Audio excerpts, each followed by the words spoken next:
हाय सगळ्यांना, नमस्कार सगळ्यांना, राधे राधे सगळ्यांना, जय सीताराम सगळ्यांना. खुश राहा, मस्त राहा, आनंदी राहा. व्हिडिओ बघत जा, लाईक करत जा, सपोर्ट करत जा. मी पण सगळ्यांचे व्हिडिओ बघते मुलींनो. हे बघा, मी सगळ्यांचे व्हिडिओ बघते. असं नाही की तुमचे व्हिडिओ बघत नाही, मी सगळ्यांचे व्हिडिओ बघते. रामकृष्ण हरी मुलींनो. बाकी तुमची मर्जी, बघायचं का नाही बघायचं. हे बघा, हे बघा, असं मंदिर होतं बघा. मंदिर होतं पुण्यामध्ये.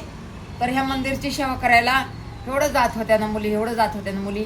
प्रत्येक मुलगी म्हणायची, मला नाही का या कृष्णासारखा नवरदेव भेटू दे, आणि हे बघा या राधासारखी मी आहे, असं म्हणायच्या मुली.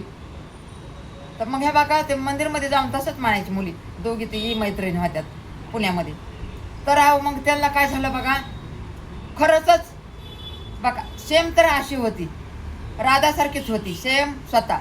आणि म्हणायची मला असाच नवरदेव कृष्णासारखा भेटू दे. आणि हे बघा, त्यांचं लग्न झालं आणि कृष्णासारखं नवरदेव भेटला. हे बघा, हे नाव बी तिथं गवळण होतं, तिचं नाव गवळण. आणि गवळण अशी देवाला मंदिरमध्ये यायची आणि असं मागणी टाकायची ह्या कृष्णाला. आणि खरंच कृष्णासारखा नवरदेव त्या मुलीला दिला. आणि राजा राणीसारखा संसार करायला लागली. आणि स्वभाव पण तसाच. असा नाही स्वभाव की आजकालच्या मुलीसारखा आहे. स्वभाव घरात सासू सासरे नणंद जाव सगळे, पण सगळ्यांची सेवा करायची. मायबापाचं नाव रोशन केलं या मुलीनं.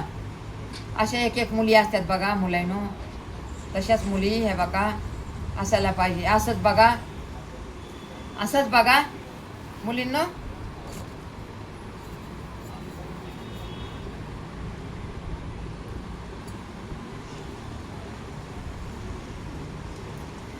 असंच मुलींनो, काय झालं बघा, एक नवरा बायको होते आणि त्यांना एक मुलगा आणि एक मुलगी होती. तर शिक्षण पाणी झालं, लहानाचे मोठे झाले, शिक्षण पाणी झालं. आणि ते नाही का तिथं पुण्यामध्ये शिकायला होते, दोघं पण बहीण भावंड. का तर गावाकडचे होते. गावाकडचे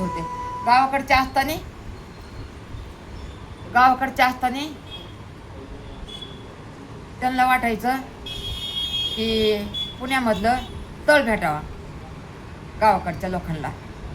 म्हणजे नवरा बायको होते ना ते. मग आता लेकरं पुण्यात शिकायला होते. मग त्यांना वाटायला लागलं की पुण्यामधलाच नवरदेव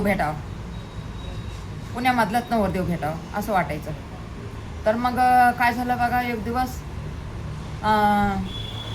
पुण्यामधलं तळ आल्याच्या नंतर बघा, रामकृष्ण हरी मुलांनो, रामकृष्ण हरी. ठेवते मी इथं ठेवते, बोला येणार ना मला जरा. तर पुण्यामधलं तळ आलं. तर मग आता उन्हाळ्याच्या सुट्ट्या पडल्या होत्या. तर सुट्ट्या पडल्या तर दोघं बहीण भावंड गावाला गेले. गावाला गेल्याच्या नंतर बघा मुलांनो, शिक्षण झालं होतं ना, मुलीचं राहिलं होतं, मुलाचं राहिलं होतं. तर मग आता पुण्यातलंच तळ आलं. तर मग तळ आलं तर म्हणजे कसं, 2 नंदा, 2 धीर, सासू सासरे आणि जाणारे लोक भरपूर होते. मोठं घर होतं ना, भरपूर होते. म्हणून शिनी तिथं काम कसं झालं, लग्न झालं, सासरी गेली. आणि तिथं आता ही लाडकी पोरगी आता पुण्यात शिकलेलं, त्यांना काही कामाचीच कमी नव्हती. कामच त्यांना काय नव्हतं. कामाची कमती भरपूर होती, कामाची कमताई भरपूर होती आणि नव्हती की. पण त्यांना कामच नव्हतं. बाहेरून खात होते ते नाही का मेस लावते, ते खात होते बहीण भावंड. तर मग त्या पुरीला काही कामाचं काही कळच ना, म्हणजे स्वयंपाक शिकलीच नाही. गावाला गेली की 2 महिन्यात लग्न झालं. 2 महिन्यात काय स्वयंपाक शिकली, काहीच नाही. तर मग सगळ्यांना वाटायचं, पहिली एक जाव होती तर म्हणायची, आली बाय आता मला ही आराम, आता ही मुलगी आली तर मला आराम देईन.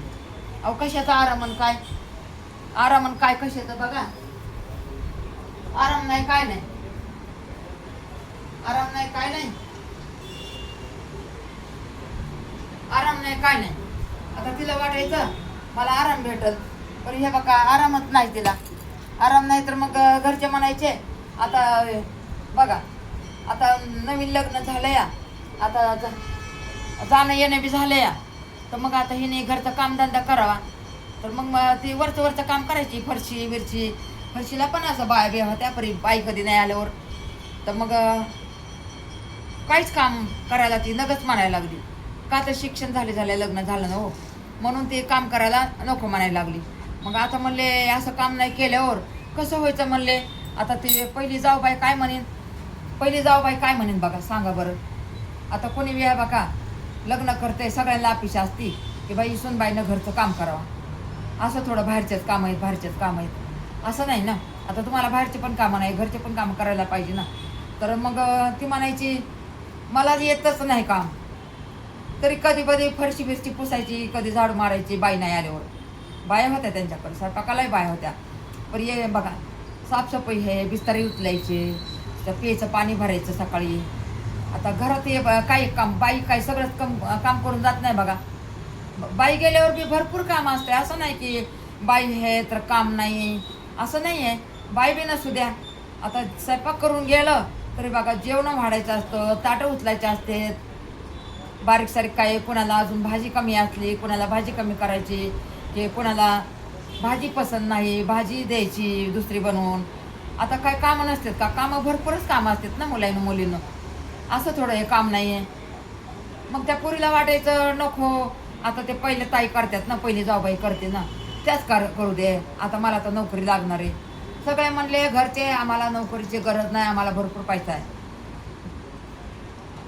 नोकरी करायचीच नाही म्हणले. पण ह्या पोरीचा हाट नाही. आई म्हणली होती नोकरी करायची म्हणजे काम नाही करावं लागत. घरच्या कामासाठी ह्या पोरीला नोकरी करायची होती बघा, घरच्या कामासाठी. असं असतं का हो?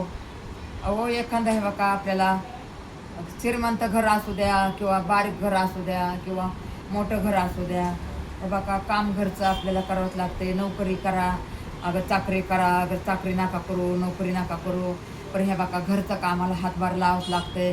घरची लक्ष्मी असते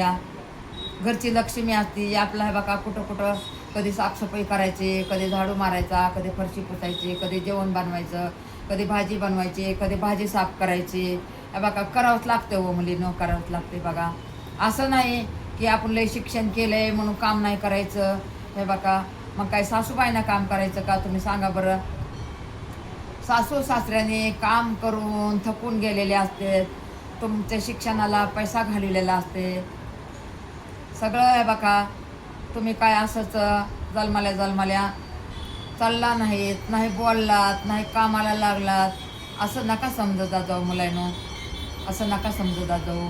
हे बघा काम घरचं असते, घरचं काम करायचंच असते बघा मुलांनो. म्हणून ह्या बघा घरच्या कामाला हाय काय नका करत जाऊ. घरच्या काम केल्यानं लक्ष्मी येत असते हो मुलांनो, लक्ष्मी येत असते. या लक्ष्मी कशी धावा घेईल तुम्ही सांगा. लक्ष्मी साफसफाई बघतीया, कोणा बघतीया. लक्ष्मीला जर हे बघा घरामध्ये लक्ष्मी दरवाज्यात असली आणि आपले जर हसी खुशीनं सगळे असलेत तर लक्ष्मी तिथं थांबती. आणि जे आपण आहे बघा सारखे भांडणं तडणं आडवं तिडवं असलं ना, लक्ष्मी थांबत नाही. लक्ष्मी अशी करून निघून जाती. लक्ष्मीला राग येतो, अशी करते लक्ष्मी. किंवा लक्ष्मीला लई टेन्शन येतो, नको ह्या घरामध्ये, अरे बापरे पळा, अशी करून पळती हो लक्ष्मी. म्हणून कसं लक्ष्मी टिकवण्यासाठी हे बघा घरच्या लक्ष्मीना मुलींनो, घरच्या लक्ष्मीना सकाळी उठायचं, आंघोळ करायची, तुळशीच्या पूजा करायची, सूर्यनारायणाला पाणी घालायचं, देव असले घरात तर देवाची पूजा करायची, देव नसले तर मनाची पूजा करायची. मनाची आपल्या मनामध्ये बी देवाचं मंदिर असतंय मुलींनो, आपल्या मनामध्ये बी देवाचं मंदिर असतंय. आपलं बी मंदिर साफ करावं लागतंय. म्हणजे साफ कसं आपलं झालं ना आंघोळ पांघोळ, आपल्या घरात मंदिर नाही ना, तर हे बघा बसून हे बघा श्रीनामाचा जप करा तुम्ही, रामकृष्णाचा जप करा तुम्ही, कोणत्याही देवाचा जप करा तुम्ही, महादेवाचा करा, भोलेनाथचा करा, कोणत्या बी देवाचा जप करा. आपल्या घरात मंदिर नाही तर आपलं मंदिर साफ करायचं. देवा परमेश्वरा तूच आहेस म्हणायचं. देवा परमेश्वरा ईश्वरा तूच आहेस म्हणायचं. मला मंदिर माझ्या घरामध्ये येऊ दे. तुम्हाला जर आवड असली मंदिर पूजापाठ करायची आवड असली तरच. आवड नसली तर मंदिर पण घेऊ नका. तुमच्या मनाचं मंदिर साफ करा मुलीनो, मनाचं मंदिर साफ करा. रामकृष्ण हरी, रामकृष्ण हरी. धन्यवाद सगळ्याला. अशी बघा ती मुलगी होती. मग कसं करायचं सासू सासऱ्याने. मग दुसरी जाव होती बघा, तर ती म्हणायची तिला सांगत नाहीत काम. मी पहिलंच काम करून करून मला वैताग आलेला असते, मी कुठं झालेली असते. मला वाटलं माझ्या दिराचं लग्न होईल, जाऊबाई येईल, मला काय आधार आसरा भेटन कामाधंद्याचा. पण तसं काहीच घडा नाही म्हणली या घरामध्ये, काहीच घडा नाही. सोनो सोनो सोनो हाय सगळ्यांना वरला आवाज मारते हो. सोनू बेटा नमस्कार सगळ्यांना, मुलांना मुलींना. असं असतं बघा. कोणची बी मुलगी ना घरामध्ये साफसफाई करायची, रात्रीचे भांडे आपली अवकाश नसली बाई ठेवायची. ते बघा आपण खाल्ल्या पिलेले भांडे, खरकटे भांडे ठेवायचं नाही, घासून घ्यायचं.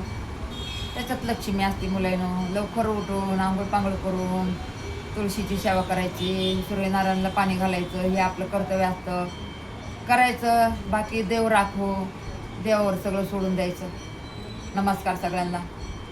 ह्या कृष्ण भगवानावर सगळं सोडून द्यायचं. असतेच की आपल्यावर, श्यामजी असतेच ना आपल्यावर दया करायला. नमस्कार मुलींनो, नमस्कार. हाय सगळ्यांना, नमस्कार सगळ्यांना. राम कृष्ण हरी, राम कृष्ण हरी, राम कृष्ण हरी. मुलांनो राम कृष्ण हरी.